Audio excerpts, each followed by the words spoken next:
दुख दर्द भाव के सब मिटे सतगुरु चरण नित से। ये दुख दर्द भाव के सब मिटे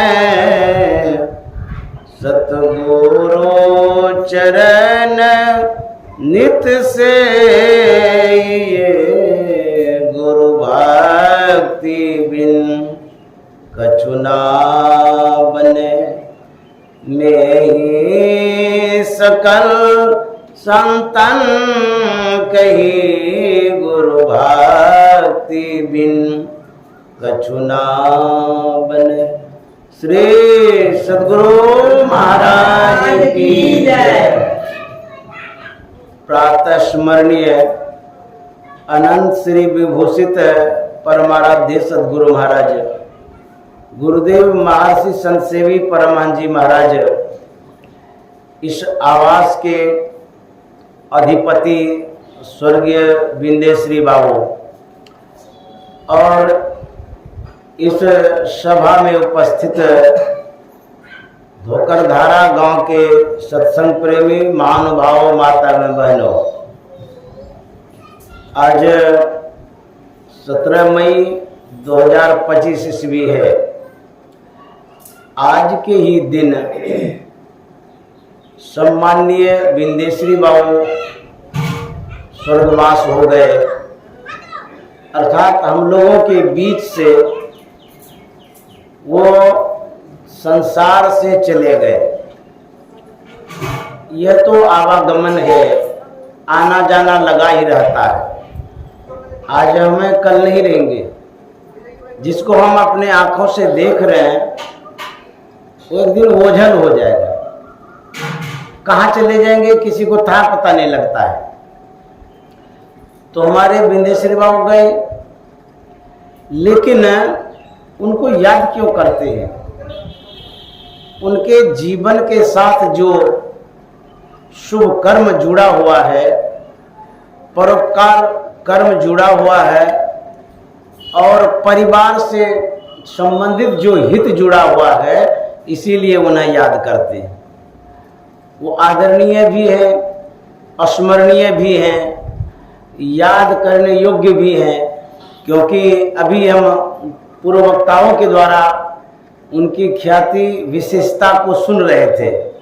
उन्होंने ही इस धोकरधारा गांव में संत मत का प्रचार प्रसार किया है। उनका इस प्रचार प्रसार में विशेष योगदान रहा है। लोग याद इसलिए करते हैं क्योंकि किसी का उपकार होता है तब याद करते हैं। तो हमारे विंदेश्वरी बाबू ने जो उपकार किया है समाज के लिए, इसीलिए समाज के लोग उन्हें याद करते हैं। मैं उन्हें श्रद्धांजलि अर्पित करता हूं ऐसे व्यक्ति के लिए। और परिवार वाले तो उपकृत है ये हैं, लेकिन समाज का जो उपकार उन्होंने किया है, समाज वाले भी उन्हें सम्मान दे रहे हैं। इस आवास में जो हमारे सदस्य हैं, गुरु भक्ति माता जी हैं, श्री प्रमोद बाबू, विनोद बाबू, कुमोद बाबू, सरोज बाबू, ये 4 सुपुत्र हैं, चारों संस्कारी हैं। क्योंकि पिता ने जो सिखाया है उसी संस्कार के तहत तो सत्संग करा रहे हैं। यदि पिताजी अच्छे मार्गदर्शक न होते तो शायद ये लोग कहीं से कहीं भटक जाते और क्या करते कोई पता नहीं है।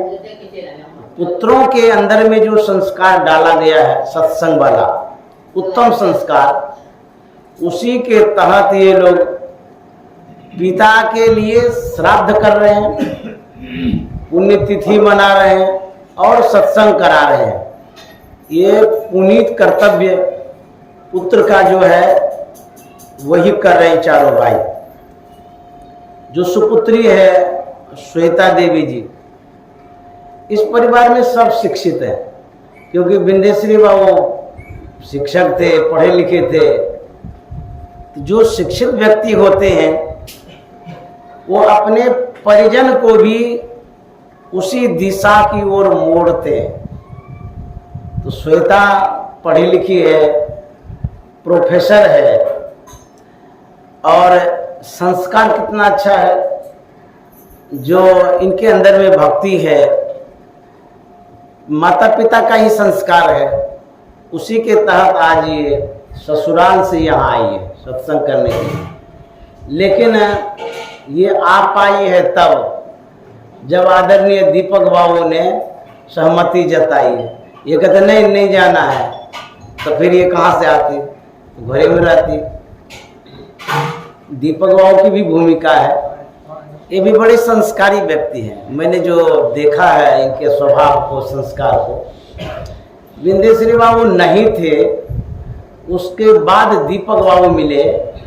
ये गुरु महाराज का चमत्कार ही है, क्योंकि यदि पिता नहीं रहते हैं तो थोड़ा सा बच्चों को शादी करने में कठिनाइयाँ होती, कहाँ ढूंढेंगे, कैसे ढूंढेंगे, क्योंकि पुरुष वर्ग जो होते हैं वो ढूंढते हैं। लेकिन विंध्यश्री बाबू की जो तपस्या रही है, उसी के कारण दीपक बाबू ढूंढे चले गए, मिल गए। तो दीपक बाबू के लिए भी साधुवाद है। अब वेद की बात सुन रहे थे। वेद को भगवान की उपाधि मिली है, भगवान की संज्ञा मिली है। उसमें लिखा हुआ है वेद भगवान कहते हैं। अब भगवान के हम न माने तो भगवान की उपेक्षा हो जाएगी ना, अपमान हो जाएगा। तो भगवान कहें हम माने तब तो आशीर्वाद मिलेगा। तो वेद भगवान कहते क्या है? वेद भगवान कहते हैं कि ईश्वर के तत्व ज्ञान को प्राप्त करने के लिए पहले बुद्धि योग अर्थात सत्संग करना चाहिए। ईश्वर का तत्व ज्ञान क्या है? जो इस संसार में तत्व है, बहुत तरह का तत्व है। कहते हैं ईश्वर का क्या तत्व है? गुरु महाराज ने बताया है, सभी के परे जो परम तत्व रूपी सोई आत्मा है, सोई आत्मा है। ये जो आत्मा है, इस आत्मा को जानना, ईश्वर के तत्व ज्ञान को प्राप्त करना है। आत्मा को जानना अर्थात निज ज्ञान, आत्मज्ञान, अपना ज्ञान। तो कहेंगे हमको तो अपना ज्ञान है ही है। मैं आपसे पूछता हूं, आपका अपना ज्ञान कहाँ है? कैसे है आपके पास अपना ज्ञान? पहले आप ये निर्णय करिए आप कौन है। कहेंगे मैं तो दीपक बाबू हूं। तब मैं पूछता हूं आपसे कि आप हाथ हैं? तो आप कहेंगे नहीं नहीं, हाथ तो मेरा है। पैर है? कहेंगे नहीं, पैर भी मेरा है। पीठ है? बोले नहीं, पीठ भी तो मेरा है। जो भी शरीर का अंग प्रत्यंग है, सबके विषय में जब पूछते हैं तो कहते हैं ये मेरा है। जो मेरा मेरा कहने वाला वो कहाँ है? हाथ आप नहीं है, पैर नहीं है, माथा भी नहीं है। यदि बुद्धिजीवी व्यक्ति होगा, अध्यात्म से जुड़ा हुआ होगा, तो कहेगा कि हम अंदर में हैं। अच्छा ठीक है, ये भी मान लिया आप अंदर में हैं। यह ज्ञात है आपको कि किस रूप में है? आपका क्या परिचय है, रंग रूप क्या है? कहेंगे ये तो पता नहीं है। जो आप हैं उसको जब जानेंगे तब परमात्मा को जानेंगे। आप उन्हीं को खोज मिले जब राम से नहीं। तो कहेंगे अपने आप को जान करके क्या करेंगे? जब आप अपने का परिचय जानेंगे तभी तो आप सही आदमी है, नहीं तो कहेगा कि कौन आदमी है पता नहीं। जैसे आपके पास आधार कार्ड है, एड्रेस है, और भी एड्रेस का अवलंब होता है, लेकिन आधार कार्ड रखना क्यों अनिवार्य है? इसलिए अनिवार्य है कि यदि किसी कारण से दुर्घटना हो जाती है या कोई विवाद हो जाता कहीं भी, पुलिस यदि पकड़ती है, आपके शरीर से, चेहरे से कोई लेना देना उसको नहीं है। तब कहेगा आधार कार्ड है? आप कहेंगे नहीं, तब तो कहेगा पहले जेल जाइए। आधार कार्ड आप प्रमाणित करिए कि आप कौन व्यक्ति हैं। बोले शरीर है लेकिन हम प्रमाणिक व्यक्ति नहीं है। आधार कार्ड हमको इंडिकेट करता है, बताता है कि फलाना आदमी है। आधार कार्ड जरूरी है ना, उसी तरह से आपका परिचय जरूरी है। यदि आप परिचित नहीं हैं अपने आप से, तब आप कहीं भी पकड़ा जाएंगे। कौन पकड़ के ले जाएगा? जमराज। जमराज पकड़ ले जाए। यदि परिचय रहेगा तो कहेगा देखिए हम सही इंसान है, सत्संगी है, ज्ञान भजन करके हम आए हैं, आप क्यों ले जाइएगा पकड़ करके? उसी तरह से जीव का एक परिचय होता है। सब व्यक्ति का अलग अलग परिचय है। जो आपका नाम है, ये नाम शरीर का है, आपका नाम नहीं है। आपका क्या परिचय है?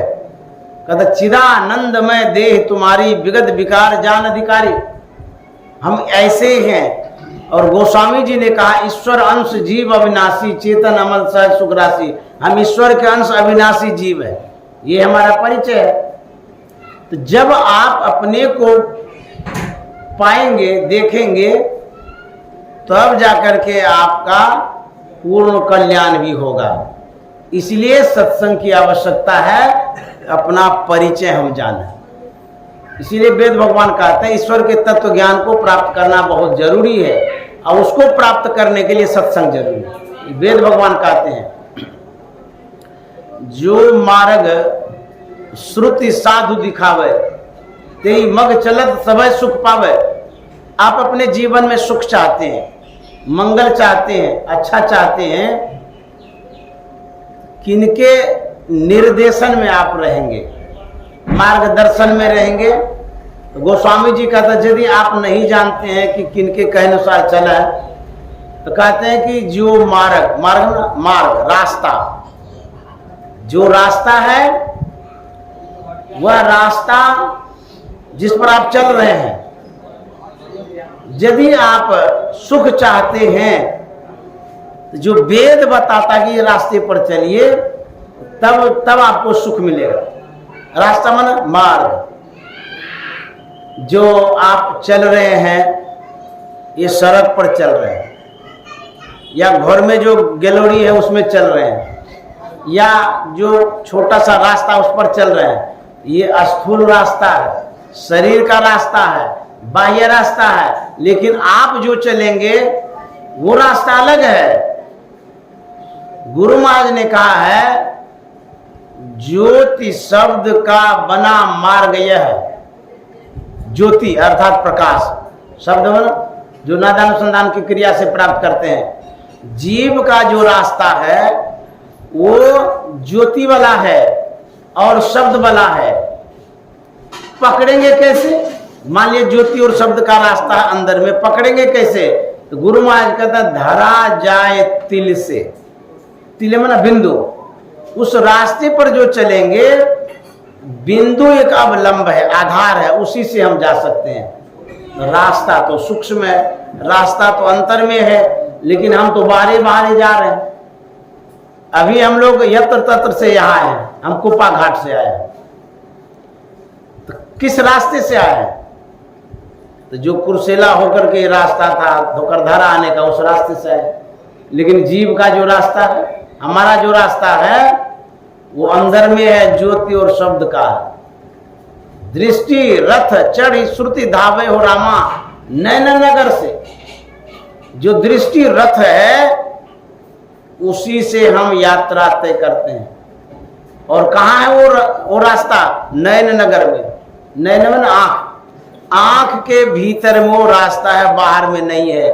तो बाहर में यदि जीवन भर चलते रहेंगे, भौतिक काम होगा, संसार का काम होगा, बाह्य काम होगा, निज काम नहीं होगा। परमात्मा तक आप नहीं जा सकते हैं। जो शाश्वत सुख है उस ओर आप नहीं जा सकते। यदि आप शाश्वत सुख चाहते हैं, जिस सुख में स्थिरता हो, उसके लिए आपको अंतर्मार्गी होना पड़ेगा। दीक्षा लेकर के जो गुरु मार्गदर्शन करते हैं, उस प्रक्रिया के तहत आप जब ध्यान करेंगे तब आपकी यात्रा प्रारंभ होगी। अन्यथा जब तक दीक्षा नहीं लिए हैं, ये आपकी यात्रा नहीं, शरीर की यात्रा है। आपका शरीर जाता आता रहता है। और शरीर में जो आप हैं, जैसे गाड़ी में आप कुछ भी लाद दीजिए, आदमी लाद दीजिए कि पोटरी लाद दीजिए, जो लादिए गाड़ी जहां जाती रहेगी वो पोटरी सब लादा हुआ रहेगा, ढुलते रहेगा। उसी तरह से जो जीव है इस शरीर के अंदर में है, लेकिन वह जीव घसीटा जा रहा है, ढोया जा रहा है, उसका कोई काम ही नहीं हो रहा है। इसके लिए कहते हैं जब दीक्षा लेकर के ध्यान करेंगे तब जीव का मूल काम होगा। तो कहते हैं इसके लिए सत्संग की बड़ी आवश्यकता है। हम लोग सुन रहे थे ना सत्संग में, करो सत्संग भरम घर टूटे, करो सत्संग भरम घर टूटे, भरम घर टूटे, भरम घर टूटे, भरम घर टूटे, भरम घर टूटे, करो सत्संग भरम घर। कबीर साहब कहते हैं सत्संग करिए तो भरमगढ़ टूटेगा। ये भरमगढ़ क्या है? भरम कहते हैं अज्ञानता को, भरम कहते हैं अबोधता को, अल्पज्ञता को, संशय को। जो आप सुबह से शाम तक कार्य करते हैं, कोई भी आप उस कार्य में निर्णय तो नहीं ले पाते, सही है कि नहीं है, सशंकित रहते हैं, कंफ्यूज होते रहते हैं, इसी को कहता है भरम। कबीर साहब कहते हैं यदि आप संशय से दूर होना चाहते हैं, अज्ञानता से दूर होना चाहते हैं, सत्संग करना होगा। सत्संग करने से ज्ञान होता है। इसलिए कबीर साहब कहता कर सत्संग भरम घर टूटे। कहेंगे हम लोग तो ज्ञानी है, ये हम लोग तो पास ज्ञान है। जरूरी क्या है? बुद्धि का, ज्ञान का। तो मैं बताता हूं कि आपके पास जो ज्ञान है वह है सिर्फ भौतिक ज्ञान। आप पढ़े हैं, कॉलेज में पढ़ लिए, शिक्षित हो गए हैं आप, उसके बाद कोई जॉब लग गया, नौकरी हो गई, अच्छा पैसा आने लगा, आपका जो जीवन है वह ऐसी वाला जीवन हो गया, मुलायम सैया वाला जीवन हो गया, ड्राई फ्रूट्स वगैरह खाने वाला जीवन हो गया, फोर व्हीलर हो गया, हवाई जहाज से उड़ने वाला जीवन हो गया। ये सब जीवन जो है यही रहने वाला है, समाप्त होने वाला है। ये जीवन आपका जो जीवन है अधूरा जीवन है। कहते हैं इससे भी कोई और जीवन है।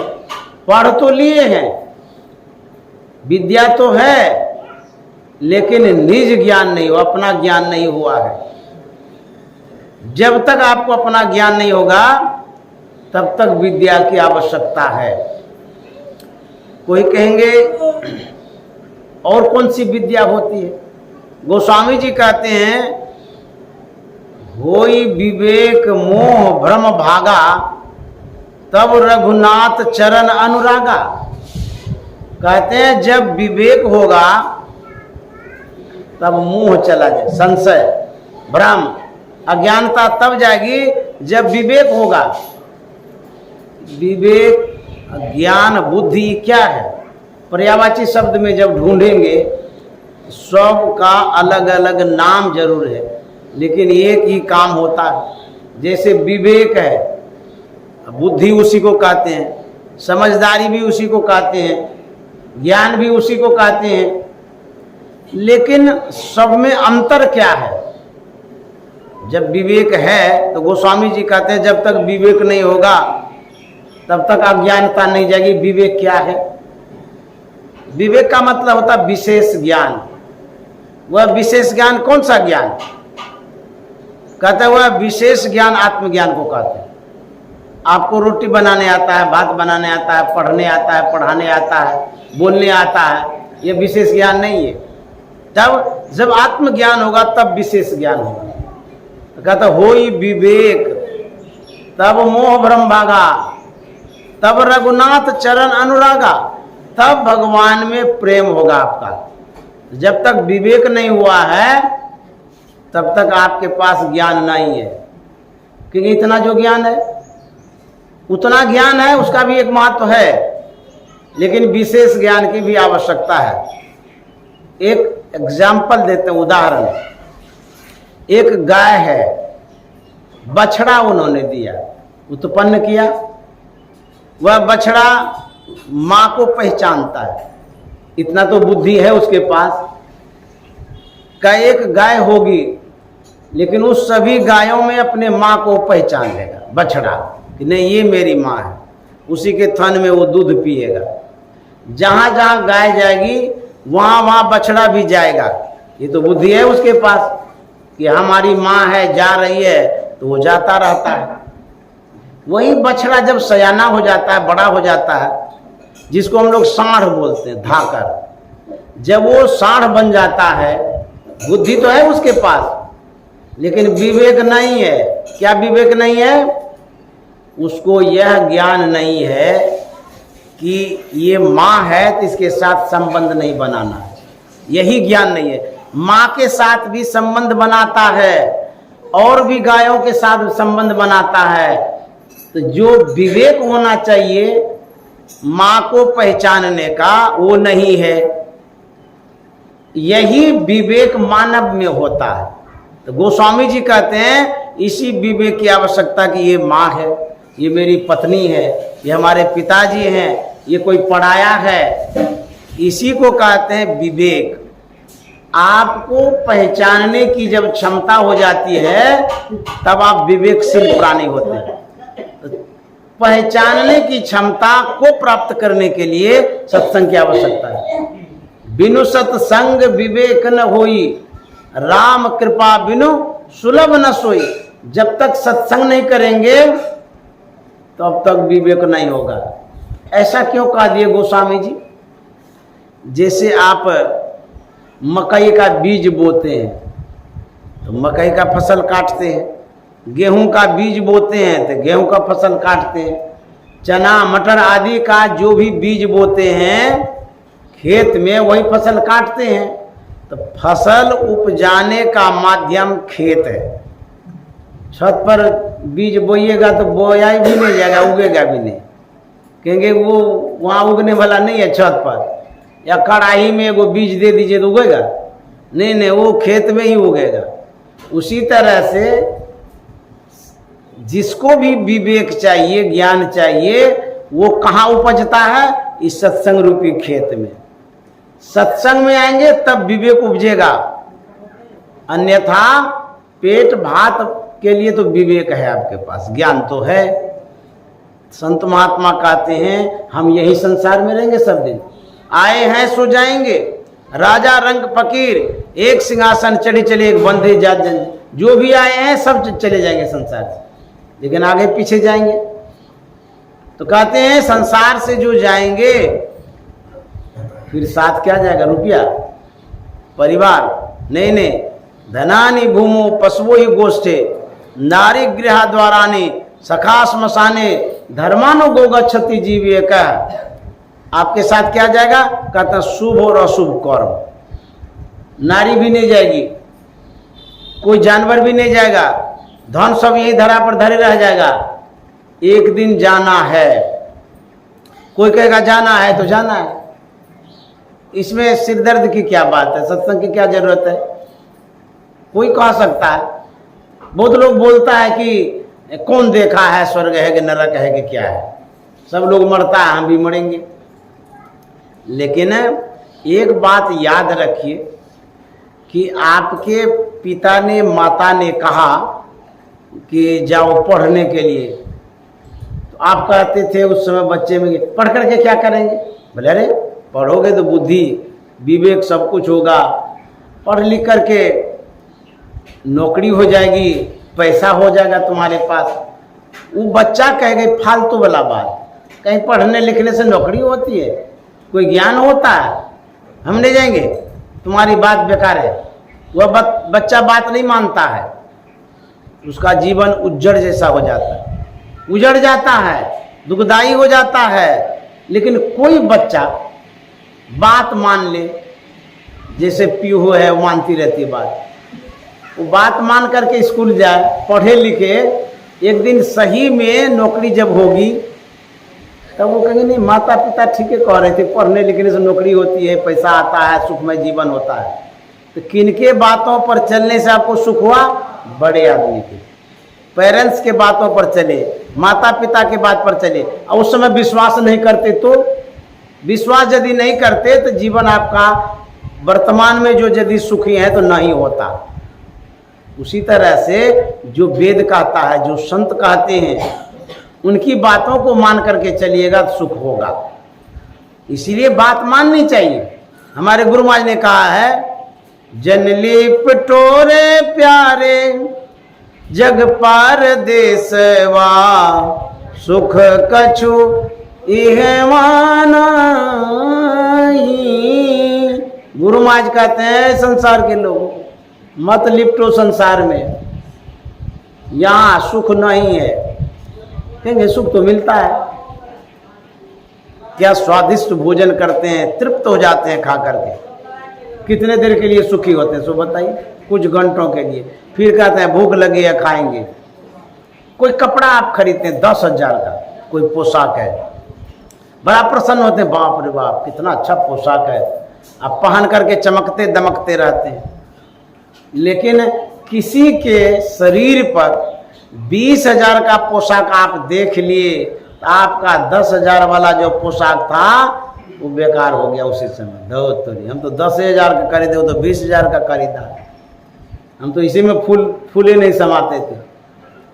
इसमें सुख जो मिल रहा है क्षणिक सुख है।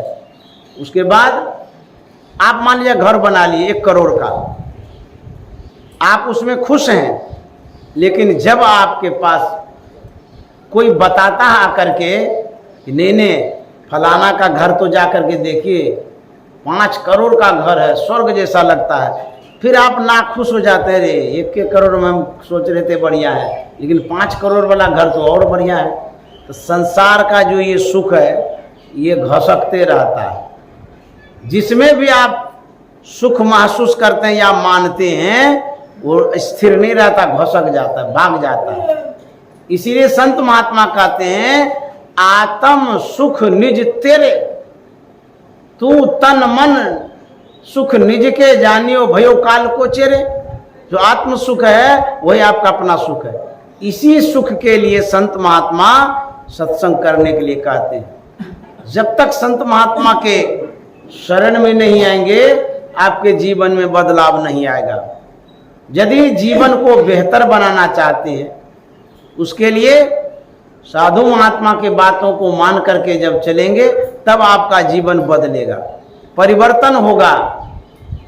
एक कुंभकार था,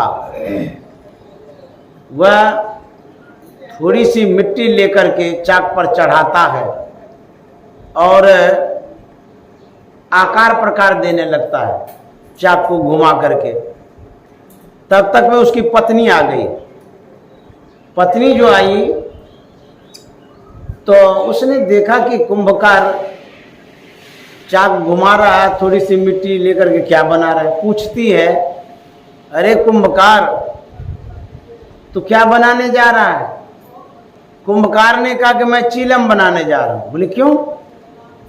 बोले कि लोग गंजा पीते हैं, बिक्री होगी, बैठे से बेगार भला कुछ तो कमाना ही चाहिए।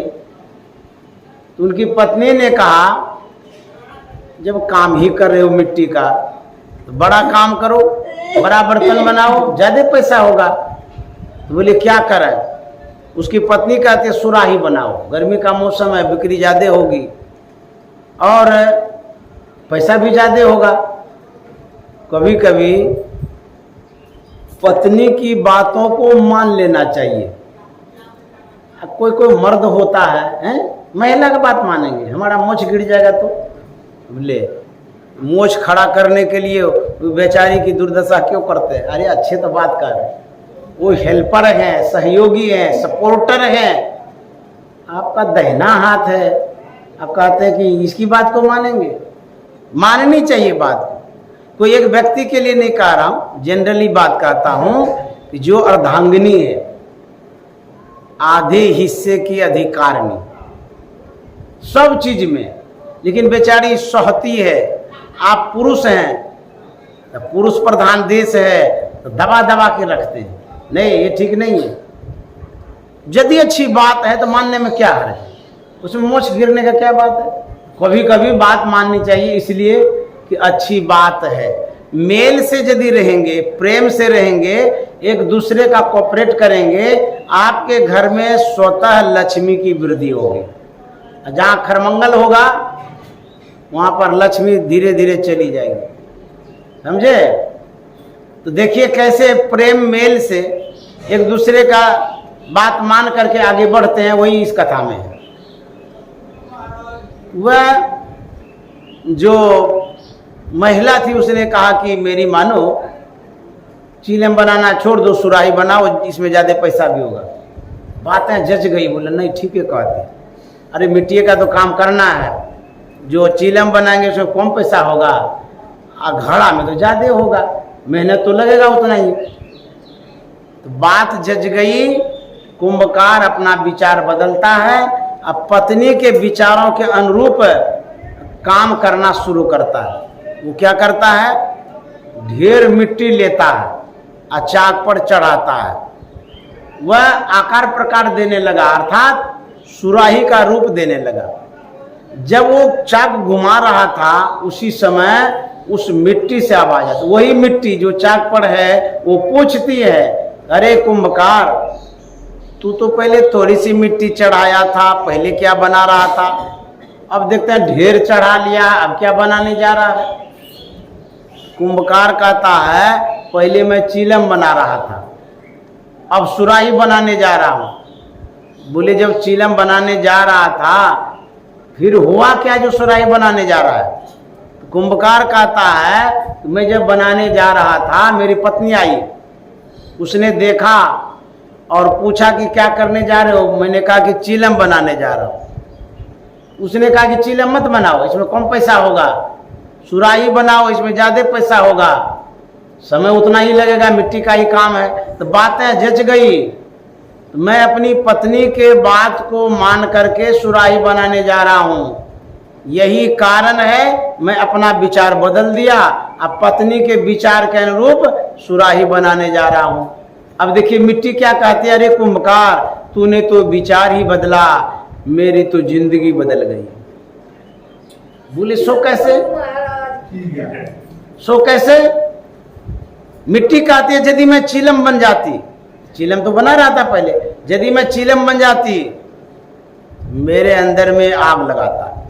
गांजा पीने वाला लगाता है ना, पहले आग लगाता तब वो धुआं निकलता उससे।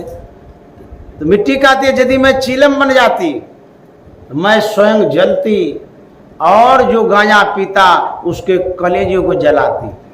अब मैं सुराही बनने जा रही हूं, मेरे अंदर में शीतल जल रहेगा, मैं स्वयं शीतल रहूंगी, जो जलपान करेगा उसके कंठ को भी शीतल करूंगी।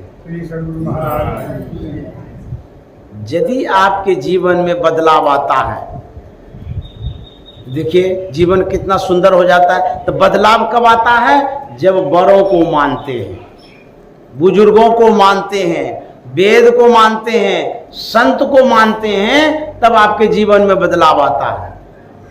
जैसे हमारे बीच दीपक बाबू आए हैं,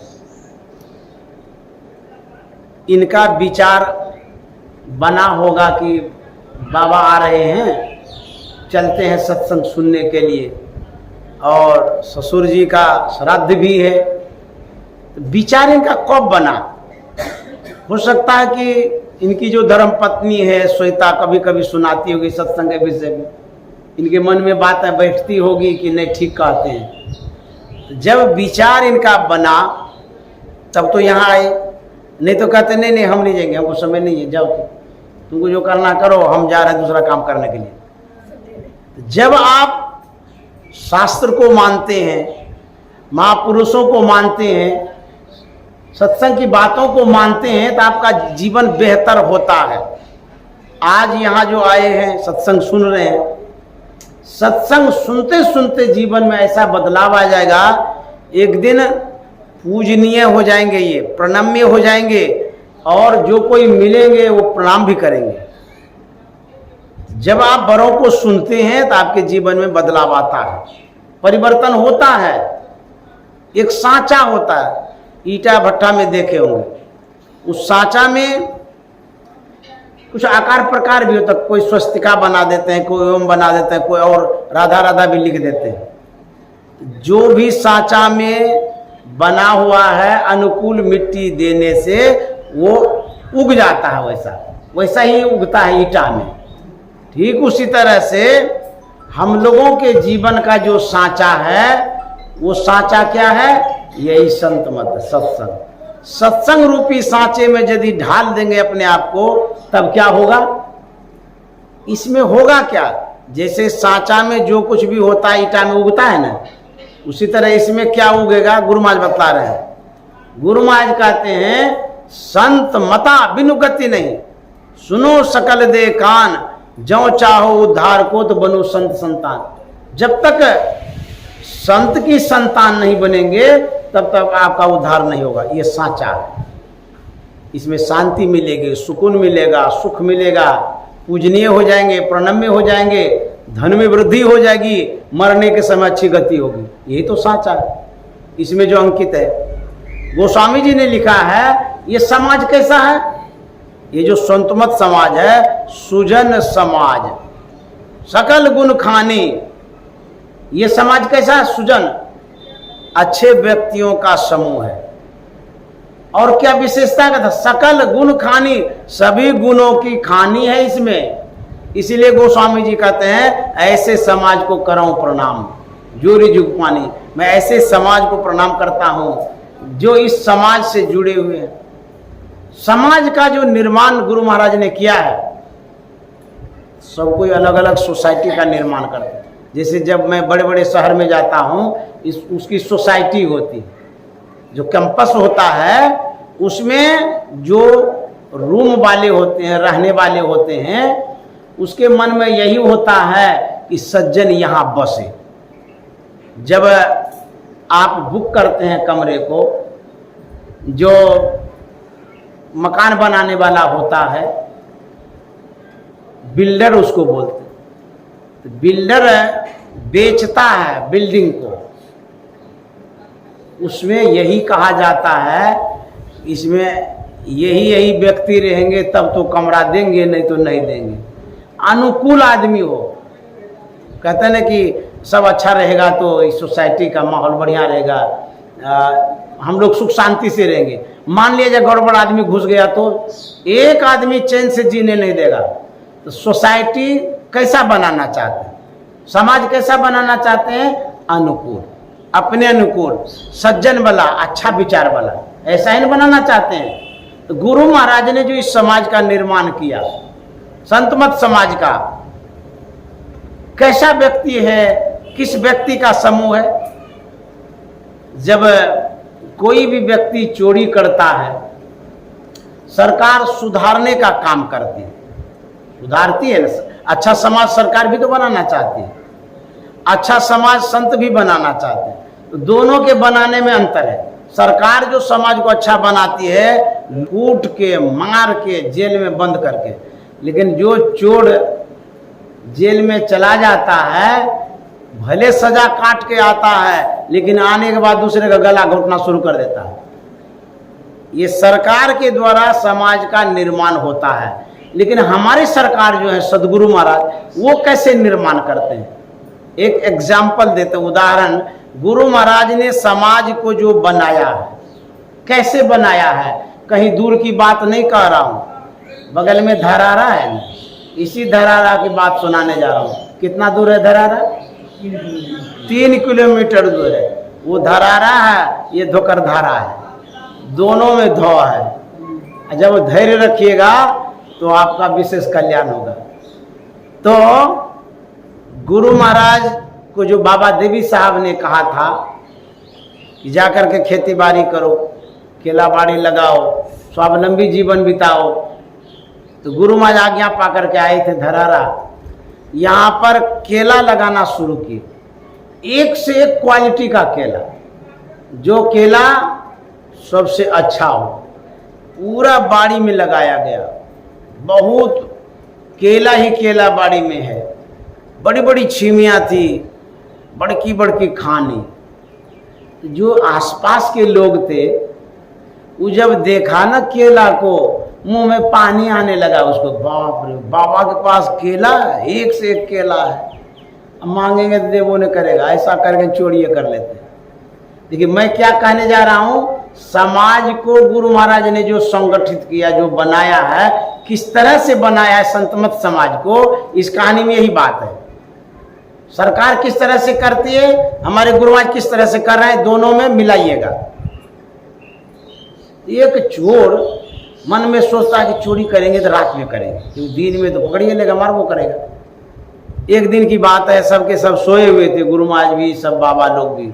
अर्धरात्रि में वह चोर आता है। उस समय चारदीवारी नहीं थी, तो चोर आता है तो केलाबाड़ी में घुस गया। चांदनी रात थी। जैसे घुसता है वो चुनने लगा बड़का खानी। ले ही जाएंगे तो छोटका क्यों लेंगे, बड़का लेंगे, जो परिपक्व केला। खोजते ढूंढते खोजते खोजते एक बड़की खानी मिली। उसको वो काटता है, काट के कंधे पर लिया और वो केला बाड़ी से बाहर आ रहा था। कोई सूखा हुआ पत्ता था केला का, उसमें खानी लग गई और जोर से खड़खड़ा गया। जो आवाज हुई तो बाबा लोग जो सोए थे, किसी की नींद खुल गई। अरे केला बाड़ी में देखते हैं आवाज हो रहा है। बाबा लोग आए इधर तो देखते हैं, अरे कोई लगता है चोर है। तो वहां गए, धर दबोचा, उसको पकड़ लिया। उसके बाद ले गए आश्रम में। बाबा सोचते हैं कि अभी कुछ बोलेंगे तो गुरु महाराज की नींद खुल जाएगी, तो नींद हराम हो जाएगा, इसीलिए अभी बंद कर देते हैं इसको। सवेरा होगा तब इसको गुरु महाराज के सामने हाजिर करेंगे। केला और केला चोर को, दोनों को बंद कर दिया कमरे में। जब सवेरा होता है, सदगुरु महाराज जब तैयार हो जाती हैं, उस समय वह बाबा जाता है गुरु महाराज के पास। कहता हुजूर, रात में केला और केला चोर को पकड़े। बोला केला चोर को पकड़े हैं? हाँ हुजूर पकड़े हैं। बोले कहाँ रखे हैं? बोले कमरा में बंद कर दिए। बोले वो केला चोर जो उसको बुलाओ। तो गए बाबा, उसको बुलाए केला चोर को, गुरु महाराज के सामने हाजिर कर दिए। गुरु महाराज ऊपर से नीचे देखते हैं। देखिए संत जो होते हैं वो हित ही करते हैं, अहित कभी नहीं करते। संत की यदि दृष्टि पड़ जाती है, उसमें आपको बहुत बड़ा लाभ मिलने वाला, कल्याण होने वाला है। तो गुरु महाराज ने देख रहे थे, ऊपर से नीचे तक देख लिए। उसके बाद सदगुरु महाराज क्या कहते हैं, ये बेचारा रात भर परिश्रम किए, चोरी तो करने के लिए आए थे, लेकिन सफलता नहीं मिली, ये पकड़ा गया। गुरु महाराज कह रहे हैं, ये रात भर जो ये खटे हैं, थक गए होंगे, भूखा गए होंगे, ऐसा करो इसको पहले खिलाओ। अब ले भोरे भोर है। बाबा लोग कहते हैं हुजूर इतना भोरे क्या खिलाएंगे? बोले रे अपने पास दही चूरा होगा, वो खिलाओ। चोरवा सोचता है, बाप रे बाप, ये बाबा कैसे विचित्र हैं, खिला पिला के तो नहीं मारेगा। किसी चोर को कहीं खिलाता है, वो भी भोरे भोर। गुरु महाराज बोले कि अपने पास दही चूरा होगा, लाओ। तो चौका में दही चूरा था, एक पत्तल में दिया गया। गुरु महाराज कहते हैं खा लीजिए। कैसे खाया जाएगा? कोई चोर हो उसको खाया जाएगा सामने में? लेकिन गुरु महाराज कहते हैं कि नए कुछ करेंगे, खा लीजिए, नहीं मारेंगे। तो बाबा लोग भी बोले खाइए ना, कोई बात नहीं। जब गुरु महाराज कह रहे हैं, डरने की क्या बात है? चोरवा बैठता तो है खाने के लिए, लेकिन मन में क्या होता है, ये बाबा लोगों का प्लानिंग है, ये खिला पिला के लूट कूटेगा, मारेगा ये लोग को, क्योंकि चोरी किए हैं, पकड़ा गए हैं, आज तो छोड़ेंगे नहीं, आज तो गए काम से। अब कह रहे हैं तो खा रहे हैं, लेकिन यही सोच रहे हैं कि मारने करेगा। उसके बाद खा रहे थे ना, तो गुरु महाराज कहते हैं बाबा से, सुनो जी, केला खाने के लिए तो चोरी किया था। हाँ हुजूर, तो पका हुआ केला भी खिला दो कुछ। अब जो चौका में था पका हुआ केला लाया गया, उसको दिया गया। केला दही चूड़ा सब खा रहा है। अब मने मन सोच रहा है, आज तो हम गए काम से, आज ये लोग छोड़ेगा नहीं, कितना मारेगा कोई ठिकाना नहीं है। अब गुरु महाराज खड़े हैं। अब देखिए क्या होता है, जब खा लिया तब गुरु महाराज ने कहा था कि इसका खानी कहाँ है केला? बोले कमरे में। बोले लाओ उसको। उसको लाया गया। उसके बाद गुरु महाराज कहते हैं कि इसको कंधे पर उठा दो। उसके कंधे पर उठा दिए तो गुरु महाराज कहते हैं सुनिए जी, केला घर ले जाइए, पका करके सब परिवार खाइएगा। धन्य है गुरुदेव। चोर ले तो लिया, अपने घर की ओर जरूर बढ़ा, लेकिन गुरु महाराज के इस विचारों में वो बंध गया, स्वभावों में बंध गया। उसका जो मन था वहां अटक गया गुरु महाराज के व्यवहार में। अब केला लेके घर जा रहा है, लेकिन सोच क्या रहा है, बड़ा विचित्र बाबा है, हम चोरी किए, हमको मारबो नहीं किया, ऐसा कि हमको दही चूड़ा भी खिला दिया और खानी भी दे दिया, कहा घर जाओ। अब उसका मन गुरु महाराज के इस चरित्र पर से हटता ही नहीं। घर चला गया, लेकिन बार बार यही सोच रहा है। जिस किसी भी वस्तु को आप सोचते हैं होता क्या है, जैसे मान लिया जाए एक अचार है, आप कभी खाए होंगे अचार, अब तो सीजन भी आ गया अचार बनाने का, आम का महीना है, आप कभी खाए होंगे अचार। उस अचार को यदि अभी 5 मिनट याद करिएगा, आंख बंद कर लीजिए, याद करिए अचार को, उसका रूप को देखिए, सब कुछ गुनावन करिए भीतरे भीतर, 5 मिनट में जो प्रतिक्रिया होगी उसको चमत्कार जैसा लगेगा। आपको क्या होगा, आपके मुंह में पानी आ जाएगा। 5 मिनट प्रैक्टिकल कर लीजिए, देखिए होता है कि नहीं होता। बड़ा विचित्र बात है, अचार है नहीं मुंह में, सिर्फ याद किए पानी आ गया। ये क्या रीजन है, क्या कारण है, कौन सा ये साइंस है? कहते हैं जो वस्तुएं होती है, कोई भी वस्तु A to Z, चाहे व्यक्ति हो या वस्तु, किसी भी व्यक्ति में या वस्तु में रूप भी होता है, गुण भी होता है। जैसे कोई व्यक्ति है, उसका रूप है, उसी रूप के अंदर में गुण भी है। गुण माने स्वभाव, उसी गुण के कारण हम आचरण करते हैं, अच्छा या बुरा। कोई भी व्यक्ति उसमें गुण होता है, तो गुरु महाराज में कितना गुण था, सदगुरु सुख के सागर, शुभ गुण आगर, सभी शुभ गुण के गुरु महाराज समुद्र है। समुद्र जितना शुभ भी है संसार में, जितना शुभ हो सकता है, उसमें जो गुण है सभी शुभ गुण के वो भंडार है।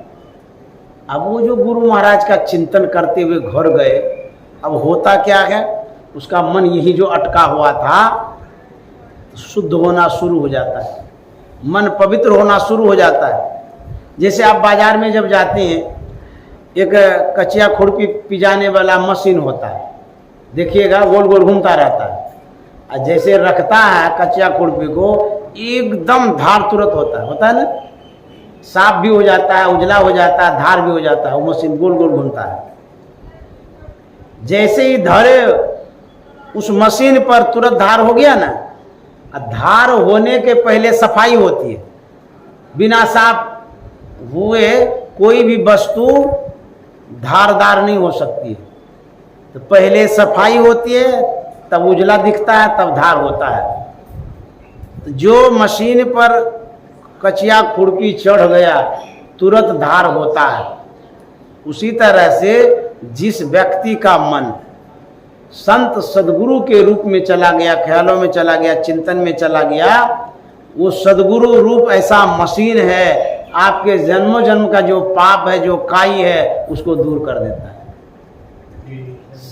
साफ कर देता है, और आपके अंदर में तेज उत्पन्न करता है, रोशनी, प्रकाश, ज्ञान, चमक, शुद्ध व्यवहार, ये सब उत्पन्न होने लग जाता है। क्यों? आपकी जो गंदगी अंदर की होती है वो दूर हो गई।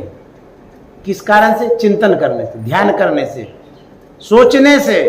तो चोर तो गया उधर, लेकिन वो जो सोचते रह गया गुरु महाराज को, सुबह भी शाम को उठते बैठते, धीरे धीरे धीरे जो दूषित चित्त था वो धीरे धीरे शुद्ध हो गया, पवित्र हो गया, मन उसका बदल गया, पलट गया, और वह घर से निकलता है, धरार आश्रम आता है, सदगुरु महाराज के चरणों में वो गिरता है और कहता है कि हुजूर, हमने चोरी किया, केला चुराया, आपने कोई सजा नहीं दिया, हमको छोड़ दिया, मुझे अपराध बोध हुआ, मेरा विचार बदल गया है। मैं आपके सामने कसम खाता हूं, जीवन में कभी कहीं भी चोरी नहीं करूंगा। मुझे अपने शरण में ले लीजिए, दीक्षा दे दीजिए, मुझे अपने सत्संगी बना दीजिए। अब देखिए, गुरु महाराज ने दीक्षा दिया, वो भी सत्संगी हो गए। जीवन भर के लिए वो प्रतिज्ञा करता है कि मैं कभी चोरी नहीं करूंगा। जो हमारे गुरु महाराज ने उस चोर के जीवन में परिवर्तन किया, कैसे किया? जैसे कोई व्यक्ति होता है, वो डंडा से सांप को मारता है, डंडा बच गया, सांप मर गया। लेकिन हमारे गुरु महाराज कैसे हैं? डंडा को भी बचाया, विषधर सांप को भी बचा लिया। बुद्धि विवेक से काम किए ना। तो संत जो सुधारते हैं, एक बार जो सुधार दिए, फिर जीवन भर क्या, जन्मों जन्म तक सुधारने की आवश्यकता ही नहीं पड़ती है। इस तरह से संत सुधारते हैं। और भगवान कैसे सुधारते? वो भी तो कल्याण करने के लिए आए हैं। भगवान जब सुधारते हैं, जब पढ़िएगा धर्म ग्रंथों को तो पता चलेगा। भगवान श्री राम आए, उस समय जो राक्षस था, धनुष बाण से संहार किए न, मार दिए न जान से, जिसे बाली को मारा, तारकाबद्ध किए थे न। किसी के जीवन को समाप्त करके जन कल्याण किए हैं भगवान। भगवान कृष्ण आए, कंस को मारा, और भी बहुत दुष्ट का संहार किए। दुर्गा माँ आई, कैसे कैसे दुर्दांत राक्षस का उन्होंने भोला से तलवार से मारा है। इस तरह से जो देवियां हैं, यो देवता है, वो भी कल्याण करते हैं, लेकिन प्राण समाप्त करके, मार करके करते हैं। और संत सदगुरु कैसे कल्याण करते हैं? लाठी बचा करके, सांप बचा करके। जो विषधर सांप जैसा व्यक्ति संसार में है, चोर है, डकैत है, बदमाश है, गुंडा है, अपने विचारों से बदलते हैं। कभी मारे हैं गुरु महाराज किसी को? अच्छा, जितने सत्संगी बने हैं उसमें कोई चोर भी बने हैं, कोई बदमाश भी बने हैं, कोई गलत आचरण वाला भी बने हैं। इतने आदमी को जो सज्जन गुरु महाराज बनाए हैं, कभी लाठी भी नहीं उठाई। देखिए ये सरकार कैसी है, कितनी अच्छी सरकार है। कोई दुख नहीं दिया, सिर्फ अपना विचार दिया। विचार से, व्यवहार से ही सदगुरु महाराज ने लाखों लाख लोगों के जीवन में परिवर्तन लाया है। एक बार पत्रकार महोदय ने गुरु महाराज से पूछा था, आप खाली कहते हैं सत्संग करो सत्संग करो, देश के लिए क्या करते हैं, देश हित में क्या करते हैं? आप खाली सत्संग कराते रहते हैं लोगों को, इसमें देश का क्या भला है? परमाराध्य सदगुरु महाराज ने कहा था, ए पत्रकार महोदय, मैं देश के नींव को मजबूत कर रहा हूं। पूछे सो कैसे? गुरु महाराज ने कहा था, मैं प्रत्येक व्यक्ति को झूठ, चोरी, नशा, हिंसा, व्यभिचार, पंच पापों से बचने के लिए कहता हूं। तो बोले इसमें देश का क्या हित है?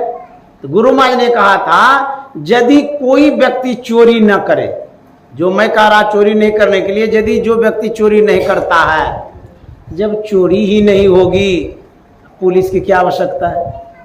पुलिस जो गली गली में घूमती रहती है, पुलिस की क्या आवश्यकता है? और यदि पुलिस के पीछे सरकार खर्चा करती है तो कितना रुपया बचेगा? पुलिस यदि नहीं रहे तो पैसा बचेगा ना। चोरी करना छोड़ दे तो सरकार को बेनिफिट है, लाभ है। जेल की क्या आवश्यकता है? जब चोरी नहीं रहेगा तो जेल क्यों बनाएंगे? और जेल में कितना खर्चा करता है सरकार? जेल की आवश्यकता नहीं रहेगी, पुलिस नहीं रहेगी, उसके बाद जितना डीएम, एसपी, कलेक्टर ये सब जो बनाते रहते हैं, किस लिए? जो व्यक्ति इस समाज में, किसी भी समाज में अनैतिक कार्यों को करते हैं, किसी के जमीन हड़प लिया, किसी को मारपीट कर दिया, ये सब कुछ जो हो रहा है समाज में, इसके लिए सरकार है। और सरकार खर्चा भी करती है, परेशान भी होती है, सरकार तो कर ही नहीं पाती कुछ। मैं समाज के व्यक्ति को, हर व्यक्ति को सुधार करके एक अच्छा इंसान बनाता हूँ। चोरी नहीं करेंगे, झूठ नहीं बोलेंगे, बेईमानी नहीं करेंगे, किसी को ठगेंगे नहीं, हिंसा नहीं करेंगे।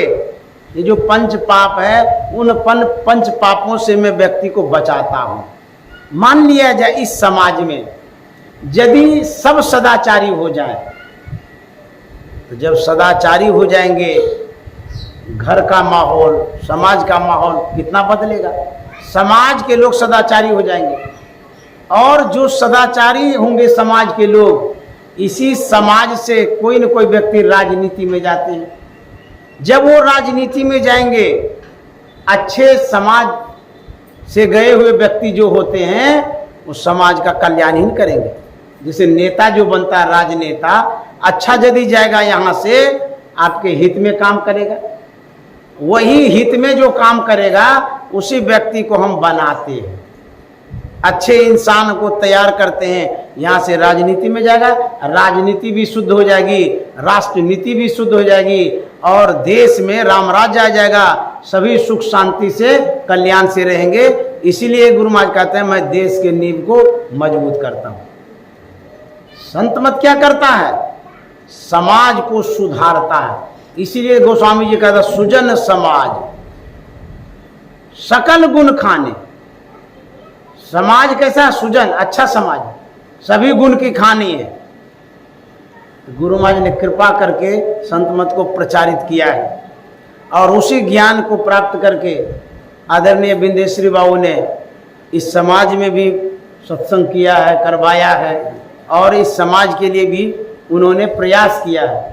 हम लोग जो संत मतानुयायी हैं, हम लोगों का भी पुनीत कर्तव्य होता है कि गुरु महाराज के ज्ञान को उस तबके तक पहुँचावे जो निम्न श्रेणी में पड़ा हुआ है, नीचे दबा हुआ है, जिसे पूछा नहीं जाता है। यही गुरु महाराज की सेवा है। इसी सेवा को करना चाहिए, और इसी सेवा के तहत हम समाज का, देश का, राष्ट्र का हित कर सकते हैं। जो संत कर देते हैं हित, साधारण आदमी नहीं कर सकते हैं। इसीलिए संत मत की बड़ी आवश्यकता है, समाज में इसकी आवश्यकता है। श्री सद्गुरु महाराज की जय।